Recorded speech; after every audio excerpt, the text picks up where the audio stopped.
para preguntarles, chicos, si como hemos estado revisando las cosas, ¿lo sienten bien?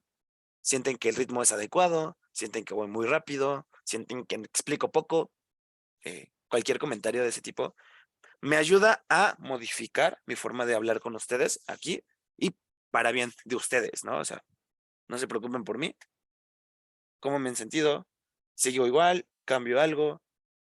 ¿Tengo más cuidado con algo? No sé, chicos. ¿Cómo lo sienten ustedes? ¿Quieren que busque otro tipo de interacción, aparte de preguntarles?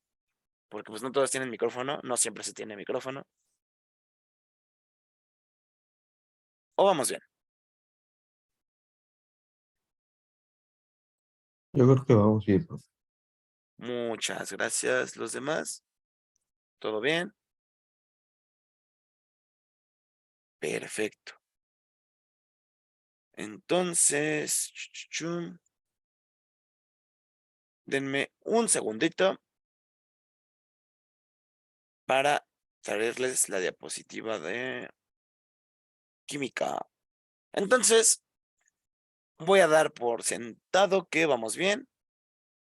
Espero que no sea una mentira que me estoy tragando de su parte. Y pues vamos a continuar con química. Nada más, déjenme encuentro dónde demonios guardé la presentación uno.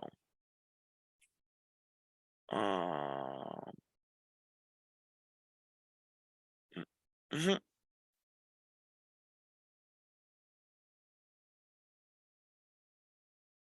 Entonces, vamos a empezar por tema uno de química.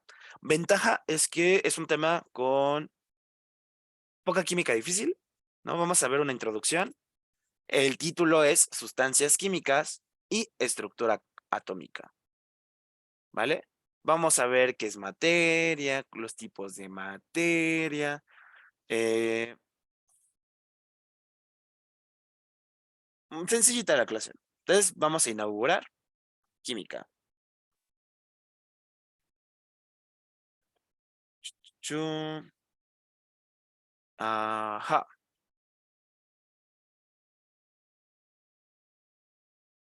Nada más déjenme aquí un segundito.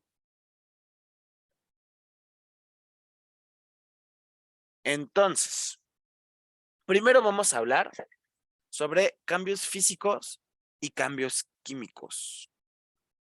¿Qué entienden ustedes por un cambio físico o un ejemplo de cambio físico?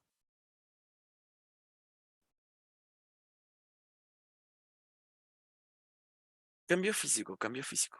¿Por qué así qué cree que signifique? O un ejemplo, yo siento que más que una definición, para ustedes es más sencillo pues, que se les ocurra un ejemplo de cambio físico.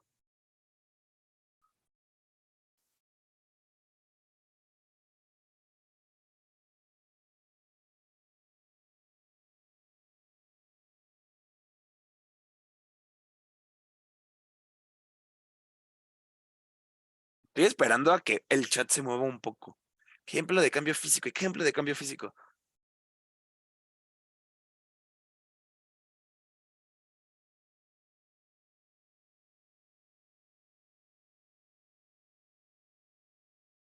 ¿No? De plano no. El que afecta el estado de la materia. ¿Pero a qué te refieres con el estado de la materia? O sea, estado soltero, estado casado, estado de Durango, el estado físico. Pues cuando tú me dices estado físico, a mí, por químico, se me ocurre el estado de la materia, que si es gaseoso, si es líquido, si es sólido. Entonces, o sea, lo que me estás diciendo, Alan, no es incorrecto. De hecho, sí es el cambio de fase, justamente. Este, pero ahorita llegamos a ese ejemplo, ¿vale? Cuando se abolla una lata, exacto, me gusta ese ejemplo. ¿Por qué es un cambio físico y no un cambio químico? Tú tienes una lata y la apachurras. No tengo una lata a la mano, pero. ¡Ay, encontré mi termo! No, por ejemplo, si se alcanza a ver. Tengo mi precioso termo, ¿no? Es de un metal, tiene características, ¿no? De metal. Suena como metal, se siente como metal, es un metal. ¿Qué pasa? Que se me abolló un día caminando por ahí Pues aquí está, ¿no? La prueba del cambio físico. ¿Cómo sé que es un cambio físico y no un cambio químico? Fácil. Observo sus propiedades. ¿Cambió el color? No. ¿Cambió la dureza? No. ¿Cambió algo? La forma. Pero químicamente hablando, estamos diciendo que no hubo un cambio. No hubo una diferencia. Por lo tanto, se le considera un cambio físico. Cuando se abolla una lata, la lata sigue siendo de aluminio. No importa qué tan abollado lo hagas, no importa qué tanta bolita, el cambio va a seguir siendo físico. O un papel, ¿no? Papel hecho principalmente de celulosa, como cualquier papel. Yo lo puedo agarrar y partirlo a la mitad. Pero este lado del papel y este lado siguen siendo lo mismo. Mismas características, sigue siendo frágil, lo puedo partir de nuevo y sigue siendo papel. Y no importa cuántas veces lo parta, no importa cuántas veces lo arrugue, el papel va a seguir siendo papel, ¿vale? Eso es un cambio físico. Y un cambio químico, ¿quién me puede dar un ejemplo de cambio químico?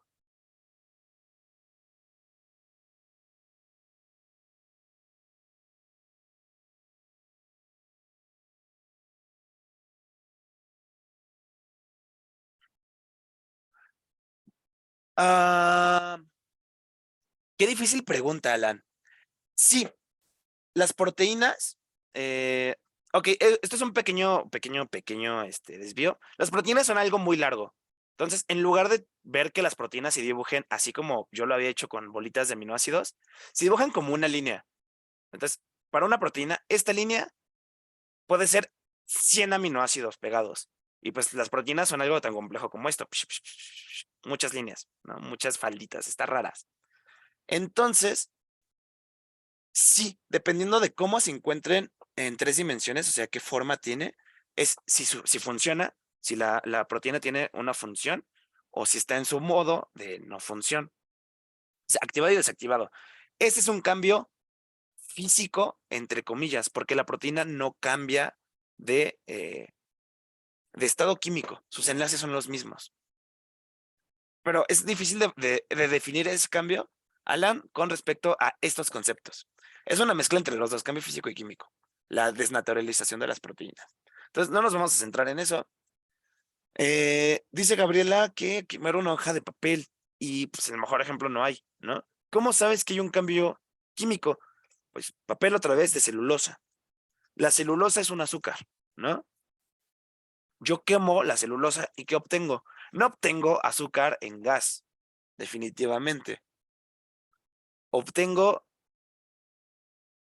agua, vapor de agua y obtengo CO2. ¿Esos tienen propiedades parecidas al papel? No. El agua es un líquido transparente con estas propiedades. El CO2 es un gas eh, con propiedades muy distintas a las del papel, que es un sólido, ¿no? Entonces, pues el cambio es obvio. Dice Angie que cuando se liberan olores, sí, cuando cualquier olor que se esté liberando de tu comida, que huele rico, es justamente son aminoácidos evaporándose. Entonces, a veces se debe a un cambio químico, a veces se debe a una evaporación y los cambios de fase no son cambios químicos, no son cambios químicos. Entonces, más o menos el ejemplo, vamos a definirlos con un poquito más de eh, especificidad. Aquí ya tienen la definición del librito.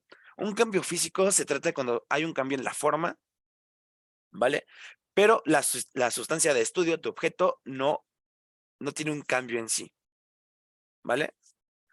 Por eso es que los cambios de agregación, los cambios del estado de la materia, no son cambios químicos, porque no importa, no importa si tu agua está en estado líquido, sólido o gaseoso, el agua es agua, ¿vale? Químicamente tienen las mismas propiedades. Lo de líquido, sólido, gaseoso solo te indica cuánta energía tiene o qué tan juntos están, ¿vale? Entonces, sí, por favor, subrayenme, los cambios de estado, de agregación, son cambios físicos, porque es como que el que más confunde. Entonces, tengan cuidado con eso.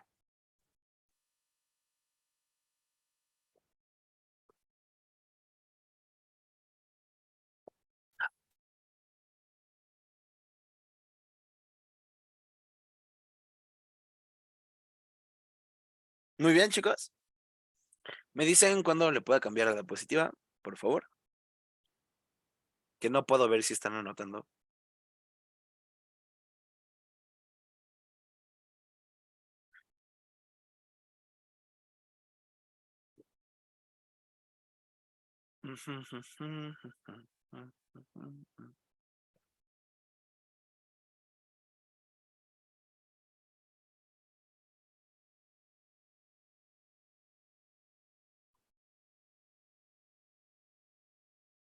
Ok. Entonces, ahora chequemos la definición de cambio químico. Bueno, el ejemplo de cambios de agregación, yo sé que ya los conocen. ¿Cuál es lo importante de esta imagen? Los nombres. Los nombres se nos van bien fácil.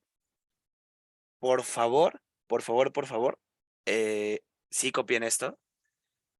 O bueno, no literal copiarlo, pero saben, anoten que cambio sólido a líquido se le llama fusión, que de líquido a gas se le llama vaporización, etcétera, etcétera, porque siempre confunden, por ejemplo, sublimación con vaporización, condensación con, con sublimación, todo lo confunden con sublimación, todo. Entonces tengan cuidado, siempre que les pregunto sobre cómo se llama el cambio de tal a tal, se quedan con una cara de demonios, esto lo debería de saber y ya se me olvidó. Incluso si a mí un día ustedes me preguntan, profe, ¿cuál es el cambio de sólido a gaseoso? Así me voy a quedar así. Shis, hace mucho que no me lo preguntaban. Como que lo tomas por hecho, que lo sabes y se te olvida. Entonces, anótenlo, hagan el cuadrito, que no se les olvide. Porque en muchas preguntas del examen te dicen el cambio, pero pues no te dicen exactamente de qué a qué cambio. Entonces, pues te puedes perder en la pregunta, porque no entiendes el tipo de cambio que ocurrió. Y pues lo van a notar en las preguntas de este tema.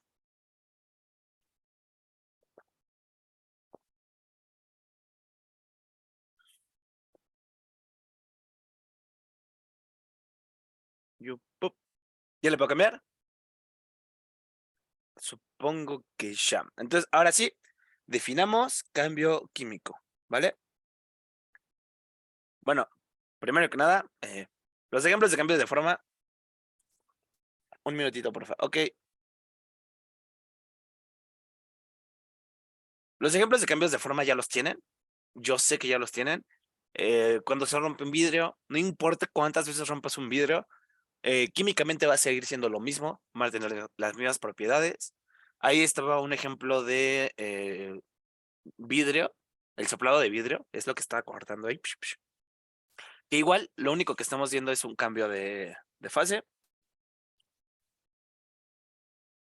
Desde aquí nos pasamos ya al cambio químico. Piu, piu, piu. Ahí está tu definición. Es una transformación en que la sustancia cambia completamente. ¿Cómo sé que cambia completamente? Porque sus propiedades ya no son las mismas. Sus propiedades son distintas. Por ejemplo, aquí aparece.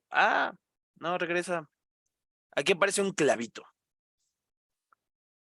¿Cómo? Bueno, un clavo de acero, no sé. ¿Cómo es el acero? Es duro, muy duro, resistente, brillante, maleable. Entonces yo puedo calentar el acero y cambiarle la forma. Así es como, pues de hecho, obtuvo la forma de tornillo. Eh, Intento morder esa cosa y definitivamente lo que se rompe son mis dientes. Entonces es muy duro.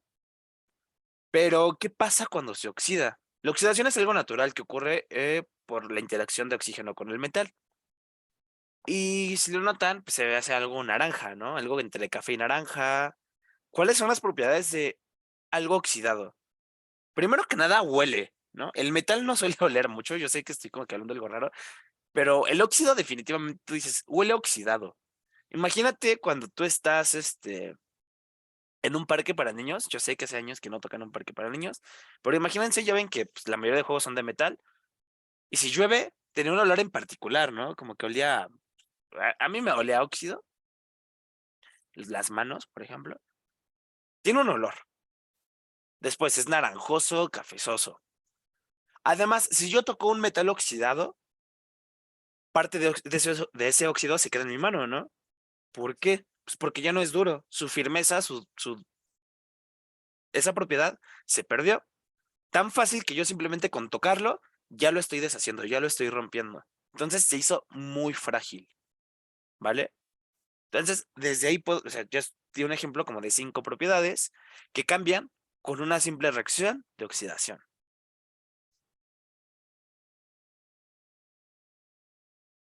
¿Vale? Entonces, cuando tú sientas una duda de si es un cambio físico o un cambio químico, piensa en cómo cambian las propiedades. ¿Cómo es que están cambiando las propiedades? Muy bien, entonces aquí tenemos un recuadro de cambios más específicos de físicos y químicos, ¿no? Cuando la composición no cambia, podríamos estar hablando de un cambio de estado otra vez. Un cambio de temperatura tampoco afecta, a menos que la estés quemando. Mientras calientes y enfrías no pasa nada. Cambios de forma, todos esos son los principales cambios físicos. Mientras que en los químicos, la composición sí cambia.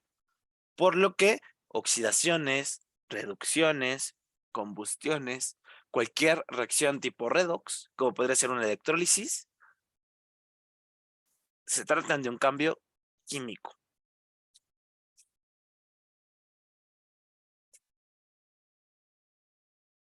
¿No? Aquí está el ejemplo de un helado derritiéndose. Aunque se te derrite el helado, sigue siendo helado. Si tú logras capturarlo todo en otro platito y lo metes al congelador, va a regresar esa forma de helado. Entonces, pues, no fue un cambio químico. Sin embargo, si esperas a que tu, no sé, sándwich se haga más bueno guardándole una semana en el refri, pues le van a salir honguitos. Y aunque limpies tu sándwich y te lo intentes comer, definitivamente no vas a ver igual porque pues hubo un cambio químico, ¿no? De fermentación principalmente. Entonces, pues eso. Propiedades. ¿Alguien tiene alguna duda acerca de esto?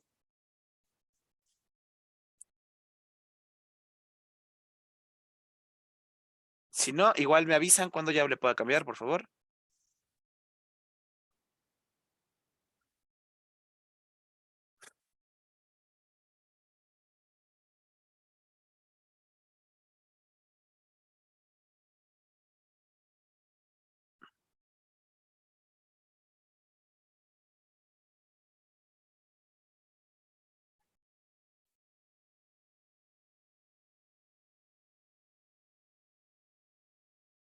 Muy bien. Entonces, seguimos. Este nada más era como que la introducción para diferenciar este tipo de cambios y entender por qué un cambio químico es un cambio químico. Ahora vamos a clasificar la materia. ¿Les parece? Aunque no les parezca, es lo que vamos a hacer. Entonces, vamos a empezar a definir materia. ¿Qué piensan cuando escuchan la palabra materia? ¿Qué piensan? Primera palabra, primera frase. ¿Cómo definirían la materia? ¿Qué es la materia?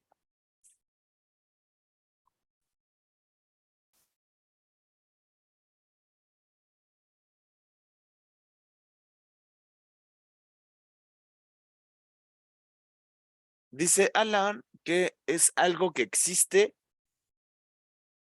ok, que ocupa un lugar en el universo, en la universo.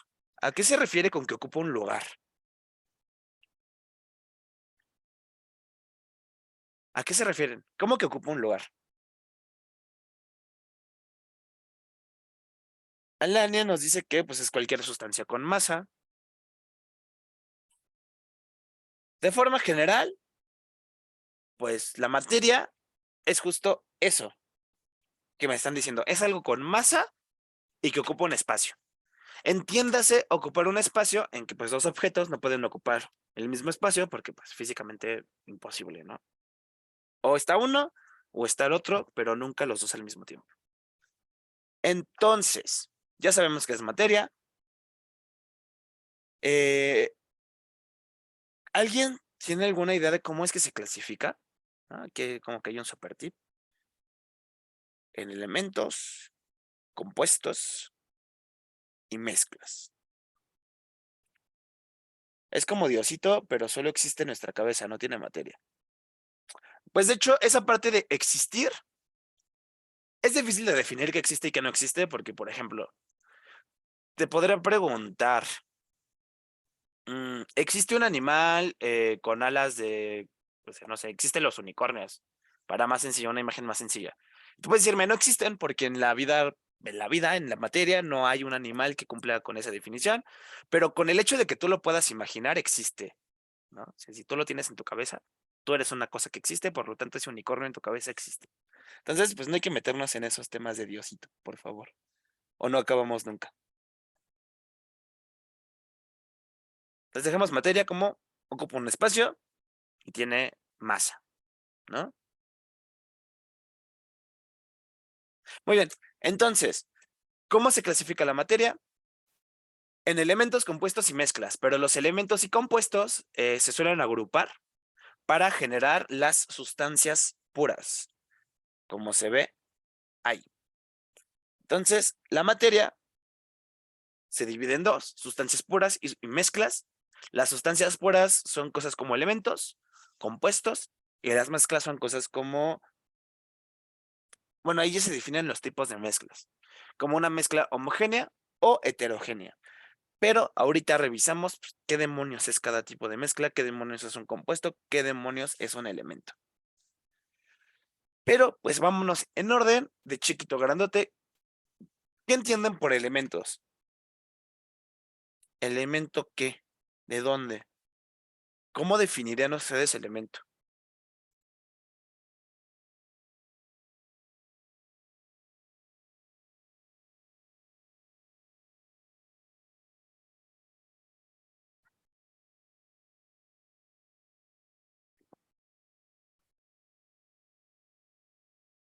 Exactamente, Alania.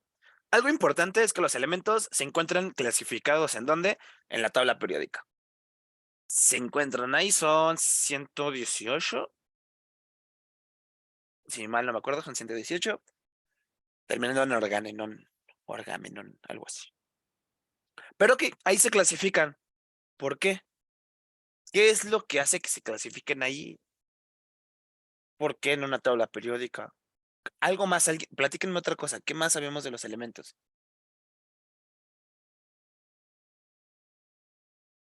¿Han visto un elemento con sus ojotes? ¿No? Así como que piénsenlo de esa forma. Angie dice, es un principio físico y químico de los cuerpos. Entiendo tu punto de un principio físico y químico, pero lo que quiere decir Angie, o lo que yo estoy entendiendo, es que es lo que conforma, ¿no? Un cuerpo es parte importante de lo que conforma un cuerpo y estás en toda la razón. Porque es la mínima unidad química. Exactamente, más o menos va por ahí. O por su número atómico se clasifican. Exactamente, se clasifican por su número atómico. Ya me dieron las ideas más importantes. Primero que nada, pues que son chiquitos, ¿no? Me están diciendo que es la unidad mínima, por lo tanto es algo chiquito. Me están diciendo qué es lo que conforma los cuerpos. Ahí le regresé una disculpa. Y pues que se encuentran en la tabla periódica. Y no se pueden descomponer, pues define descomponer. Pero no se pueden deshacer, supongo que es lo que querías decir. Entonces, aquí tenemos ya características y definición de los elementos. Un elemento es, entre comillas, una sustancia pura. ¿Por qué se considera una sustancia pura? Porque no se puede separar en algo más pequeño, ¿vale? Yo sé que me van a decir, yo sé, o sea, estoy acostumbrado a que me digan, pero es que en la bomba nuclear se separa un elemento. Sí, pero imaginemos que no podemos hacer eso. Entonces, un elemento, como ya lo saben, tienen un número que los identifica, ¿no? En la tabla periódica, el 1 siempre va a ser el hidrógeno, jamás va a ser otra cosa. El 23 siempre va a ser el sodio, 23. Bueno, el sodio siempre va a ser el sodio, el boro siempre va a ser el boro, el 35 siempre va a ser el bromo, por ejemplo. Porque las características que los componen son indivisibles. Si tú logras separar, por ejemplo, un helio en dos, el helio dejó de existir, ¿vale? Dejaste de ser helio y lo convertiste en otra cosa químicamente muy distinta. Entonces, por eso son sustancias en su forma más pura, porque después de esta forma, después de este elemento, no hay más, ¿vale? Se transforma en otro elemento, literalmente. En los elementos, todos los átomos deben de ser iguales. O sea, el agua definitivamente no es un elemento. O sea, yo sé que es un elemento del planeta, pero elemento químico no. ¿Por qué? Pues porque tiene dos tipos de átomos. Tiene átomos de hidrógeno y tiene átomos de oxígeno, ¿no? Esto está distinto, se clasifica en otro lado. ¿Qué si es qué si es un elemento? Pues cualquier cosa que se encuentra así grabada en la tabla periódica, ¿vale? Son representados por símbolos químicos. Importante no olvidar que los símbolos químicos siempre inician por mayúsculas, siempre, siempre, siempre, y si tiene dos letras, la segunda letra siempre va a ser minúscula, ¿vale? Entonces, si ven este tipo de cosas, son dos elementos pegados, ¿no? Haciendo un compuesto. Pues el otro, ustedes me respondieron la mayoría de preguntas solitas. Bastante sencillo de definir. Elemento. Entonces, si estos son los elementos, ¿qué son los compuestos? ¿Por qué se llaman compuestos? O denme un ejemplo de un compuesto que conozcan. Acabo de dar un compuesto muy sencillo, pero hay muchos, muchos, muchos compuestos, muchos compuestos.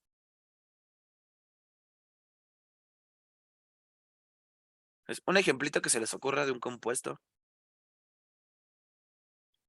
¿Cómo la definirían? Exactamente, Alania. La definición de compuesto es porque está compuesto, conformado de varios elementos, ¿vale? Y si tú ves una molécula con dos o más elementos, no importa cuántos más, siempre se va a tratar de un compuesto, ¿vale? Exactamente, Nanashi. El ejemplo de cajón es el agua, el H2O. Y pues efectivamente, cuando hablamos de compuestos, es la unión química de elementos, ¿vale? Entonces, ahí ya sacamos la definición. Unión química de dos o más elementos diferentes en proporción fija. ¿Por qué en proporción fija? Porque es distinto el H2O que, por ejemplo, el H2O2. Estos dos son compuestos químicos distintos, ¿vale? Incluso, por ejemplo, el H3O es un compuesto químico distinto, por lo tanto, no pertenecen al mismo compuesto, ¿vale? A eso se refieren en proporción fija. Si yo, por ejemplo, al CO2 le quito este 2, deja de ser dióxido de carbono y se convierte en monóxido de carbono. Muchísimo más contaminante, muchísimo más peligroso, muchísimo más reactivo. Solo le quité una letra. Entonces, a eso se refiere con proporción fija, ténganlo mucho en cuenta. No se pueden separar por métodos físicos, no se pueden separar. Tú no puedes agarrar el H2O y decir, bueno, pues esto es un gas y este es otro gas, los voy a separar jalándolos. No hay método físico. Siempre que tú quieras separar un compuesto, tienes que hacer una reacción química, siempre. Y pues tienen fórmula química, ¿no? A esto que estamos viendo aquí a la derecha son diferentes formulaciones químicas de diferentes compuestos. Tenemos un óxido de hierro, tenemos esta famosa molécula, la de la glucosa, la molécula de sal de mesa o cloro de sodio, el CO2, dióxido de carbono, y este de acá es el hidróxido de sodio. Todos son pues, moléculas relativamente famosas, si se les puede llamar famosas, conocidillas. Entonces, pues ya vimos la definición de elemento, ya vimos la definición de compuesto, y pues prácticamente todo está conformado de alguno de estos dos, ¿no? O tienes elementos o tienes compuestos. Entonces, de aquí ya dejamos de ver materia nueva y nos vamos a ver sus mezclas, ¿no? Mezclas de elementos con compuestos, compuestos con compuestos, elementos con elementos. Entonces, ¿cómo definirías tú la palabra mezcla? ¿Cómo definirías mezcla?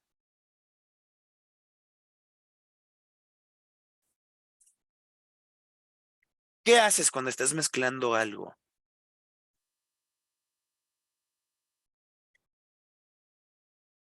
Entonces, les doy un segundito para pensar en eso.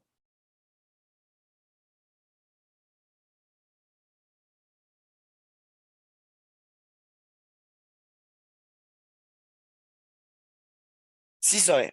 Es una unión de dos o más sustancias, o sea, cualquier cosa que juntes, pero ¿cómo es esa unión? ¿Cómo es esa unión? Hay una palabra importantísima que te hace falta.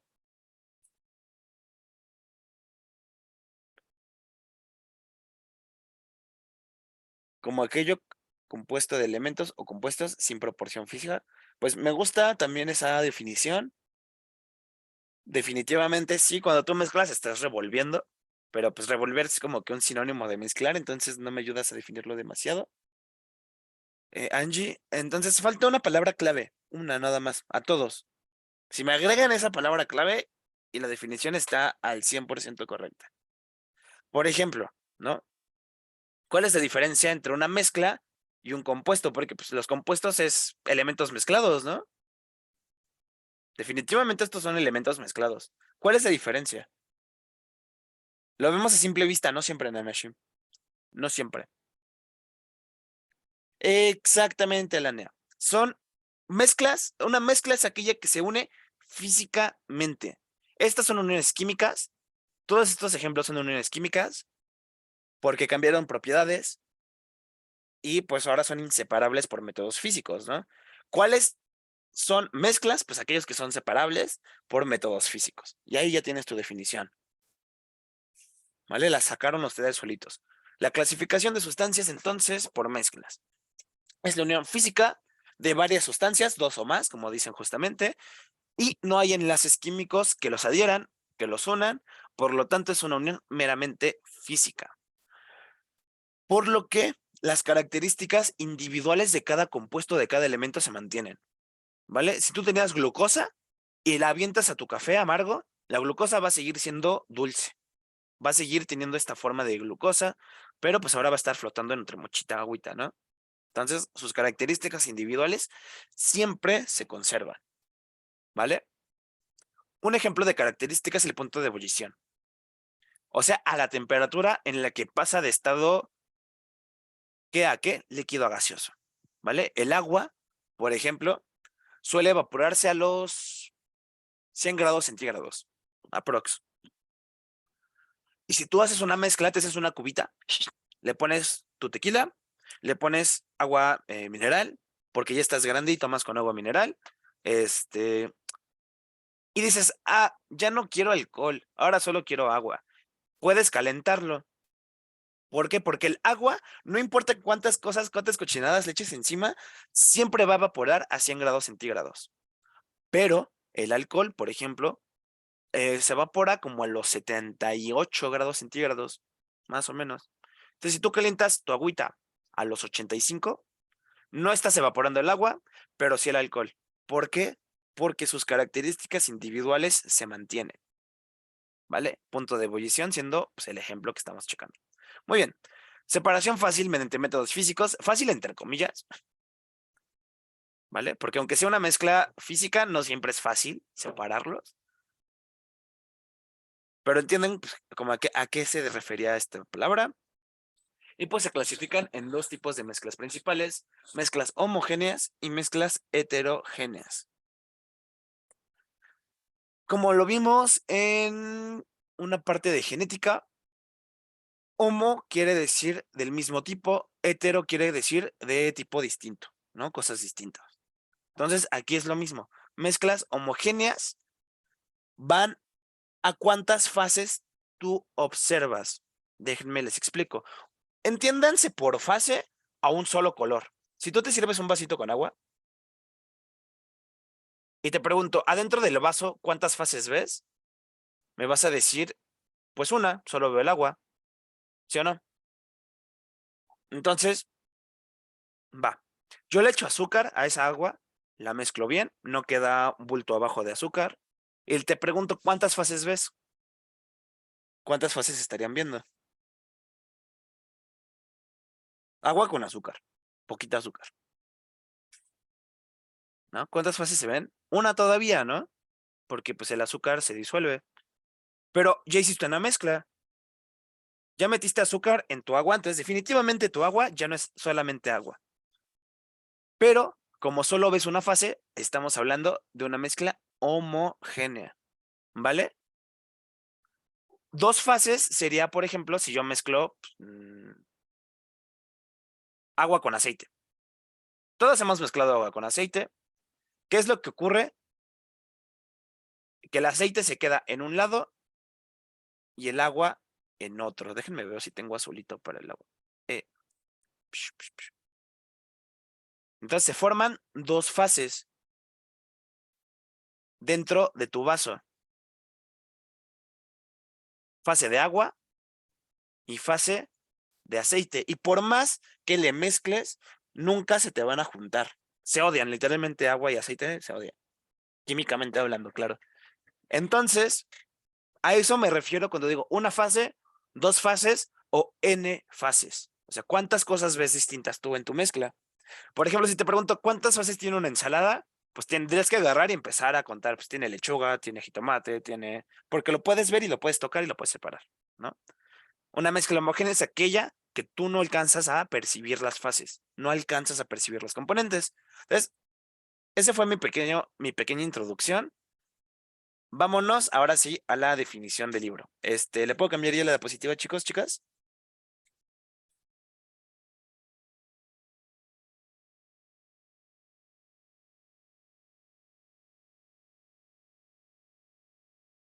Bueno, pum. Vamos a empezar entonces con mezclas homogéneas, ¿vale? Puede ser que los componentes se disuelvan entre sí, como el azúcar. Siempre se va a conservar solo una fase. Si hay más de una, definitivamente ya no es algo homogéneo, ¿vale? Y se considera una sola fase si tú no logras distinguir los componentes. Algo importante que tienen que recordar es que se incluyen a las aleaciones.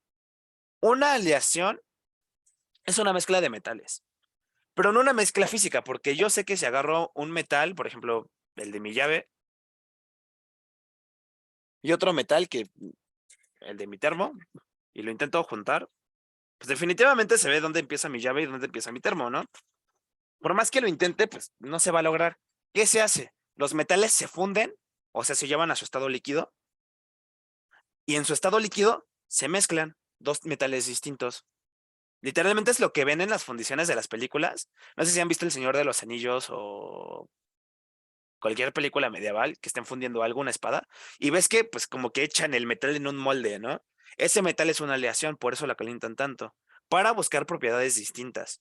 Entonces, al ser una mezcla que se hizo en el estado líquido y que ya en estado sólido no se distingue, estamos hablando de una mezcla homogénea, ¿vale? Yo sé que tú ves un pedazo de acero y no tienes ni idea de dónde empieza el bronce y dónde termina el hierro, ¿vale? Tú solo ves una barra fija. Es una mezcla homogénea, ¿vale? Como el oro. De hecho, los lingotes de oro, aquí está. Los lingotes de oro no son oro puro, porque el oro puro es muy, muy, muy aguadito, se siente como plastilina. Eso es su característica natural. Si tú intentas hacer un bloque de oro, se te apachurra y se te derrama. No es líquido, pero es un metal tan suavecito, así tú le puedes picar y se queda tu dedote marcado. Entonces, ¿qué hacen para que no ocurra eso? Hacen una aleación. Oro con otra cosa, normalmente con cobre. Originalmente era con cobre, actualmente no sé si se sigue haciendo así porque el cobre es muy caro. Pero eso, y al mezclarlo, al hacer esta aleación, no solo no distingues, ¿no? Dónde hay oro y dónde va a estar tu otro metal mezclado, sino que pues le das propiedades más chidas a tu barrita, a tu lingote. Muy bien. Piu, piu. Me quedé aquí. Y pues ya. Mezclas homogéneas que se les ocurra. Ya cada quien una mezcla homogénea. Ya en el chat. Si no me pones una mezcla homogénea, te saco. Tienes 30 segundos. 29, 28, 27, 26. No quiero contar hasta el cero. Chocolate. Excelente. De hecho, es una súper ejemplo, porque el chocolate, no piensas en cacao cuando piensas en chocolate, no piensas en una barrita, cafecita, que tiene una cantidad de cosas increíble. Tiene leche, tiene azúcar, tiene cacao, tiene los conservadores, y tú solo ves una barrita, ¿no? Imaginando que no es un chocolate con almendras, ¿no? O sea, tampoco se pongan tan piquis. Si de profe, pero si tiene almendras, sí veo, no. Chocolate, barra de chocolate.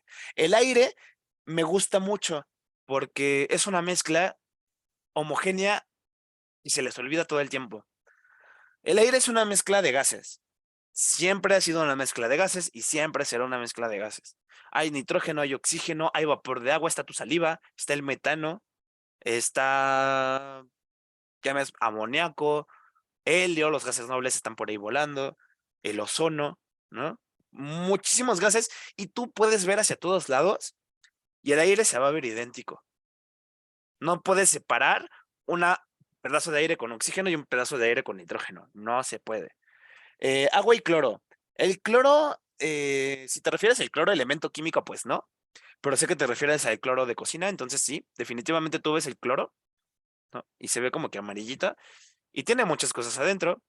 Justamente el agua igual, o sea, el problema con tus ejemplos, Angie, es que pueden ser o un compuesto o puedes referir al agua de tu baño, ¿no? El agua que aparece en tu regadera, que es una mezcla homogénea porque tiene muchas cosas disueltas. Tiene minerales, tiene par de residuos por ahí, imposible limpiarla al 100%. El diamante, Fátima, no es una mezcla homogénea. ¿Por qué? Si estamos hablando de un diamante puro, ay, este es mi intento de diamante, ¿vale? Y entiéndase diamante al diamante, o sea, no es una esmeralda, no es una piedra distinta, está hecha únicamente de carbono. Al estar hecha únicamente de un elemento, pues no es una mezcla, no es una mezcla, ¿vale? Pero entiendo tu confusión. Los diamantes puros, por eso son puros, ¿no? La pureza del diamante, o sea, ¿cuántas impurezas tiene? Son meramente de carbono. Ya si estás hablando de un diamante pues, no puro, pues puedes tener, sí, cosas metidas por ahí, tierrita que se quedó guardada al momento de generarse el diamante. Ahí ya sería una mezcla homogénea. Agua con leche, sí, no puedo separarlo. De hecho, la leche contiene agua. O sea, tú dices leche y ya una de sus cosas, de sus características es que tiene agua. Agua y alcohol, pues si no, tu cubita, estoy seguro que si tú te haces tu cubita, Lania, pues no vas a agarrar y vas a decir, bueno, voy a voltear el vaso para ahora solo tomar agua y dejar el alcohol allá. No, se mezcla 100%. La mayonesa Gabriela y la gelatina Nanashi son ejemplos, y qué bueno que las dejaron hasta el final, de algo distinto, porque no son mezclas homogéneas. Ninguno de los dos, ni la mayonesa ni la gelatina, son mezclas homogéneas. Pero, ¿qué les parece si la dejamos para el final? Primero, ya les doy, les platico de mezclas heterogéneas y ahorita regresamos allá, ¿vale? Entonces, pium, vámonos a la definición de mezclas heterogéneas. Ahí está. Son cosas que no se disuelven entre sí, porque si no serían homogéneos, y se observan a simple vista con métodos físicos sus fases. Puedes distinguir los componentes. Exactamente, Alan, son coloides, pero ahorita les explico qué es un coloide. Entonces, un ejemplo es la sal, la arena. ¿Por qué? Pues yo sé que de lejitos, así, más que nada en esa foto, tú puedes decir, bueno, pues parece ahí que es algo homogéneo, ¿no? Pero todos hemos ido a la playa, espero, a algún lugar con arena. Si no, pues todas hemos agarrado tierra del patio de nuestra casa, del parque más cercano. Y siempre hay cosas distintas, ¿no? Si tú agarras arena, hay partes cafecitas, hay partes más oscuras, hay roquitas, y cada una de esas piedras tiene una composición química distinta. Y tú las puedes separar si quisieras, ¿no? Si tú quisieras separar grano de arena por grano de arena, lo podrías hacer. Entonces puedes distinguir los componentes. Otro ejemplo de una mezcla homogénea, un pozolito, ¿no? Y cada quien tiene su pozole, cada quien hace su pozole como quiere. A algunos les gusta de maciza, otros de pollo, que con lechuga, que con rábanos, que no me gusta la lechuga, mira, se la quitas. Fácil, ¿no? Tiene su caldito, el caldito incluso no es una mezcla homogénea, porque tú en el caldo alcanzas a ver la grasita, alcanzas a ver una cosa, otra cosa flotando por ahí. Entonces, ahí están los ejemplos.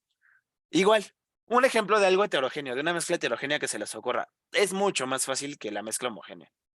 Todo lo que ves a tu alrededor es una mezcla heterogénea, casi casi. Entonces, van, un ejemplo, por favor, chicos, uno cada quien. El cereal. Exactamente.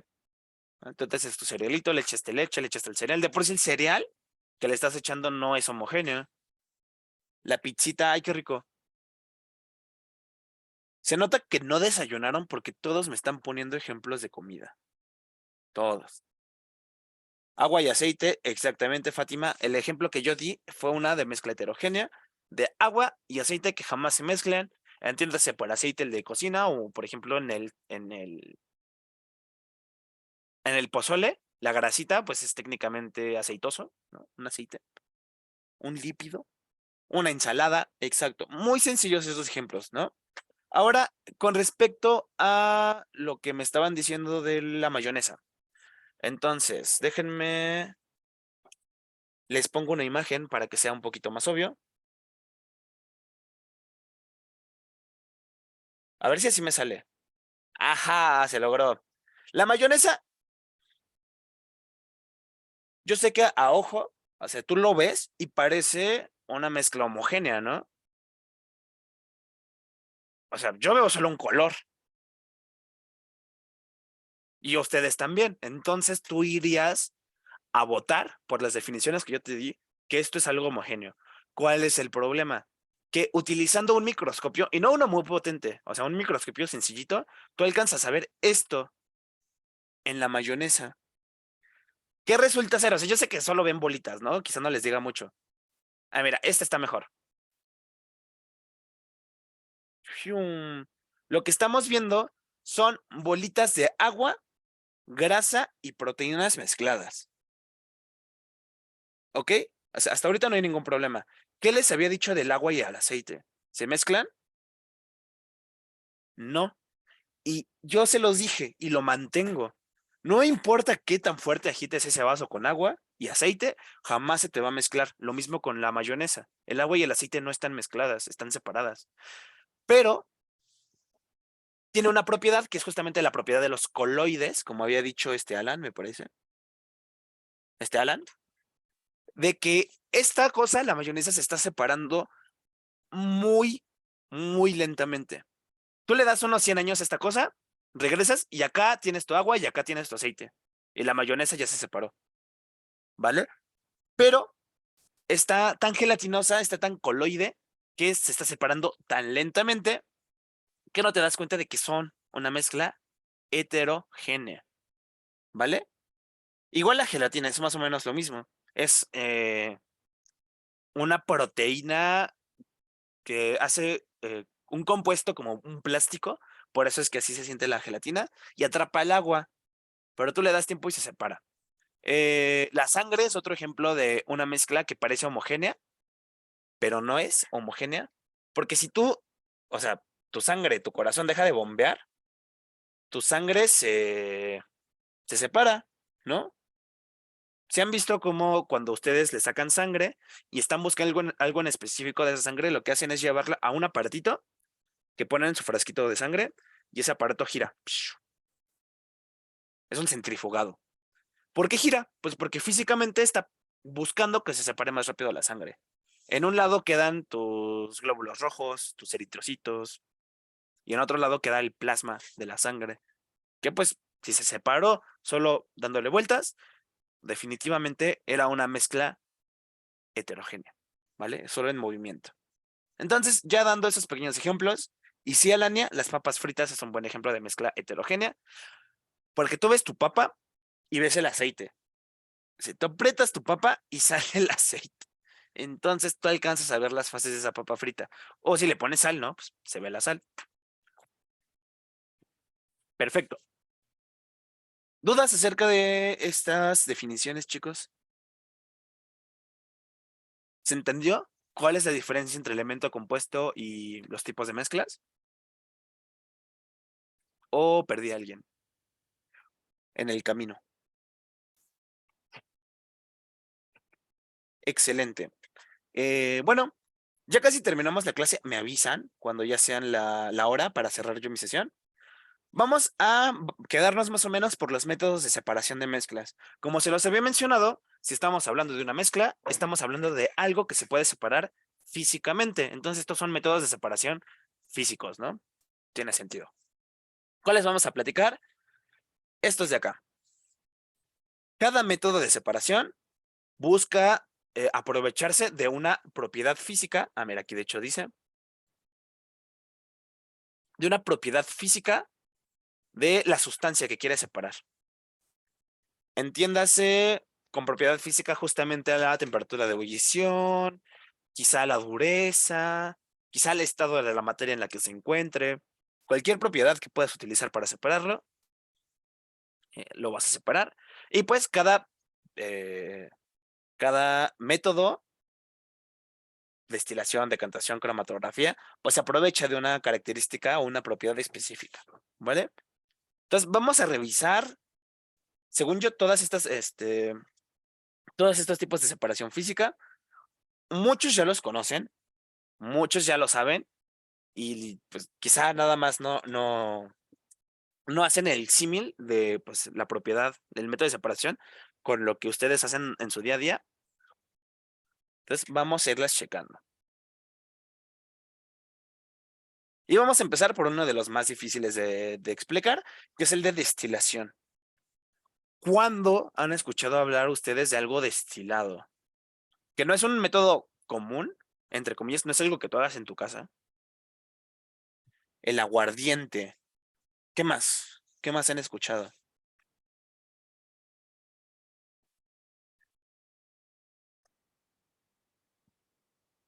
Sí, denme ejemplos, por favor, necesito tener algo con qué trabajar con ustedes.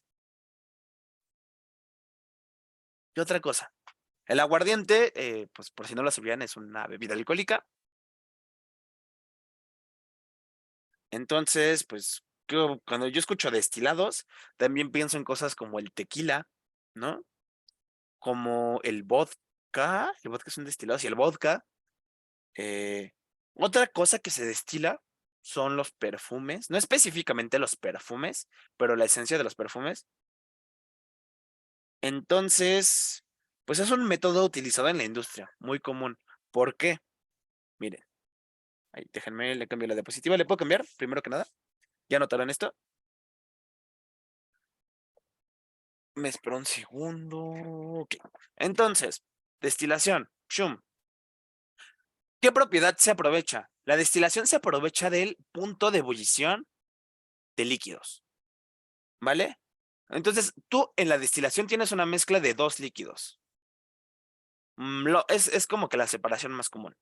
Incluso puedes tener un sólido por ahí mezclado, pero principalmente es la separación de dos líquidos. Entonces, ¿por qué los destilados son destilados? Pues bueno, estamos de acuerdo que, pues, no sé, el tequila viene del agave y pues definitivamente el agave, si tú agarras y le muerdes, no te sabe de tequilita. ¿Por qué? Pues porque no tiene este cambio químico. Lo que a ti te interesa de esas plantas es el alcohol. El etanol que contienen es lo que tú estás buscando. Entonces dices, bueno, pues esta mezcla compleja, ¿no? Compleja porque tiene muchas cosas. ¿Cómo la separo? Destilando.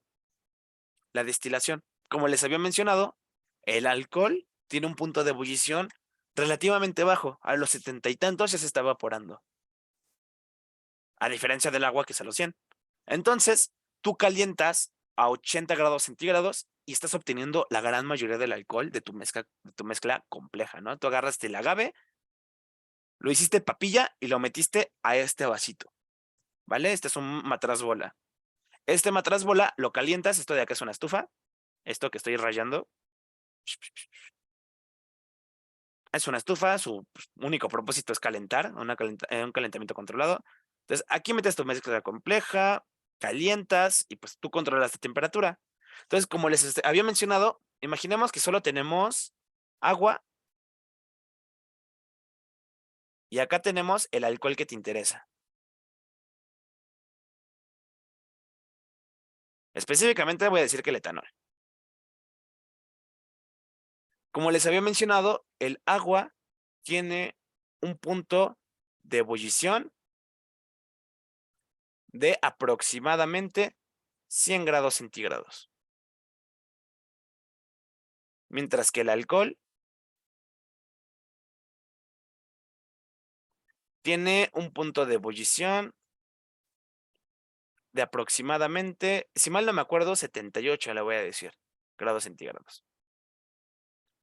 De aquí a acá hay una diferencia de 22 grados, ¿no? ¿Entienden hasta dónde voy con esto? O sea que hay una diferencia de temperatura de 22 grados en las que el alcohol sí se está evaporando y el agua no.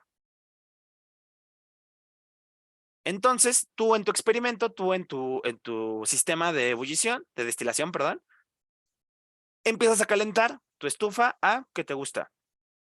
85 grados centígrados durante 3 horas. Estamos de acuerdo que si le das 3 horas, definitivamente el alcohol se va a evaporar y definitivamente el agua, pues no alcanzó la energía necesaria y no la está recibiendo de ningún lado. Tú no vas a aumentar tu temperatura. Entonces, ¿qué pasa? El alcohol sale, los gases del alcohol obviamente, salen para arriba. Estamos de acuerdo que de forma natural los gases son menos densos, por eso suben. Siguen este sistema y llegan a este sistema de enfriamiento, que por afuera del sistema, o sea, por afuera del tubo, hay agua fría dando vueltas para que pues, todo lo que pase por ahí se condense, entonces deja de ser vapor, se hace líquido y plup, cae en pues, un vasito separado. Y aquí obtienes tú tu alcohol puro.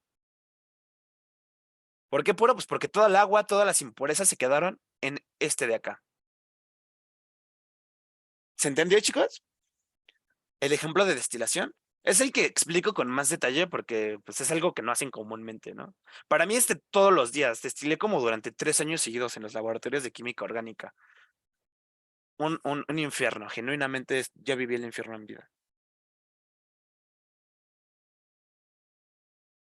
¿Entonces sí se entendió? Hola, ¿ya se fueron a desayunar? Ay, voy a esperar que sí. Entonces, chicos, nos quedamos en destilación. Eh, déjenme checar tantito. Ok. La evaluación en línea la voy a dejar pendiente porque todavía me faltan muchos temas, bueno, muchos métodos de separación. Y me parece que son 2 preguntas, entonces prefiero evitar que se equivoquen ahorita. Entonces, de tarea, simplemente les voy a pedir que intenten contestar de pues, el reactivo 1 de química hasta el 14, hasta el 12. Entonces, tarea, reactivo del 1 al 12 y la evaluación en línea queda pendiente. Probablemente la siguiente semana hagan 2, ¿vale? Ok, Alania, ¿me recuerdas, por favor, la próxima clase, hablarles otra vez de coloides? Porque pues en esta ya no me da tiempo. Entonces, no la vamos a ver de nuevo, pero me esfuerzo más en hacer más claro mi definición. Entonces, gracias por mencionarlo. pero porque no se va a ver de nuevo. O sea, no lo vamos a volver a mencionar como tema. Si nadie tiene alguna duda, chicos, entonces por mi parte es todo.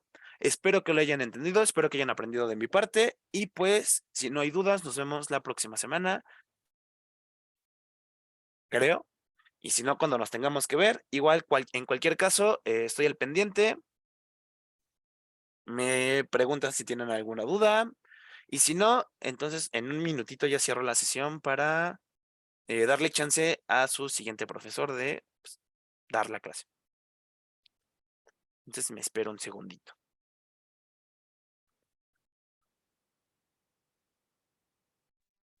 Todo bien, profe. Gracias. A ustedes, a ustedes. Ah, ¿dónde cuelgo?